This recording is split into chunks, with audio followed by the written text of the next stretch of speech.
Dans ce périmètre, ce sont plutôt les femmes qui ont plusieurs activités. Donc elles font de l'agroécologie, comme je l'avais dit tout à l'heure. Donc elles ont beaucoup de légumes, différents légumes qu'elles cultivent. Et nous leur donnons les infrastructures dont elles ont besoin pour que le travail soit allégé et qu'elles puissent, en sus de leur travail à la maison et des occupations familiales, quand même pouvoir faire un travail qui va leur rapporter une manne financière, peut-être pas très énorme, mais qui leur permettrait de pouvoir s'occuper d'elles-mêmes et de leurs propres besoins. Comme d'habitude, il manque de l'eau, il manque des machines. Elles doivent travailler beaucoup avec la main et quand on sait qu'une femme à la maison est déjà très occupée et venir travailler une terre lourde comme on a ici, c'est une terre très argileuse et une terre inondable. Donc nous nous sommes dit que nous allons les aider à avoir déjà une pompe solaire qui fait qu'elles ne vont plus être obligées de tirer l'eau du puits, mais d'avoir aussi des bassins qui leur permettraient de faire moins de mètres pour aller arroser. Et nous espérons un jour pouvoir leur faire l'arrosage en goutte à goutte. Et nous leur avons aussi acheté des machines qui vont leur permettre de faire une production beaucoup plus, ce n'est pas industriel, mais semi-industriel, disons. À l'endroit des autorités, nous sommes nous-mêmes des acteurs de développement.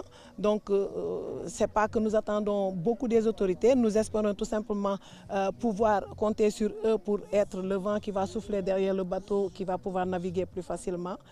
Donc, si on nous facilite les choses, je prends juste l'exemple de pouvoir amener un conteneur avec des affaires ici nous coûte beaucoup d'argent, avec très peu de soutien de l'État, puisqu'il faut payer des taxes très cher et cela ne donne pas trop envie de se jeter dans cela. Mais aussi, depuis que nous travaillons, sur les 15 ans que nous travaillons, nous n'avons jamais eu de subvention de l'État par exemple. Mais même si l'État ne nous aidait pas, mais si l'État aide aussi le GIE dans la formation, dans l'affectation des agents de développement ici, qui viennent de temps en temps leur apporter ce soutien dont elles ont besoin, dont nous n'avons pas l'expertise. L'expertise, donc, ce sera déjà ça.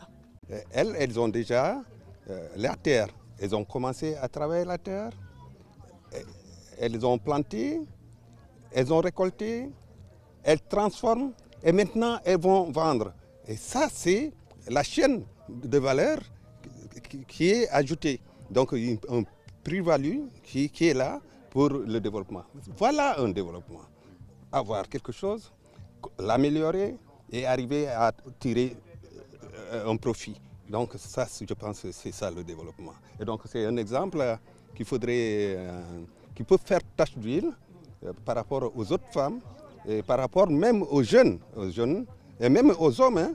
Nous avons un potentiel énorme. Vous êtes dans une rizière ici, nous avons 10 400 hectares de rizières, rien que les rizières. La commune à elle-même, elle fait 183 km². Vous voyez, pour voir une maison, il faut faire des kilomètres ou même des centaines de mètres pour pouvoir retrouver une maison dans certaines zones. Voilà les atouts que nous avons.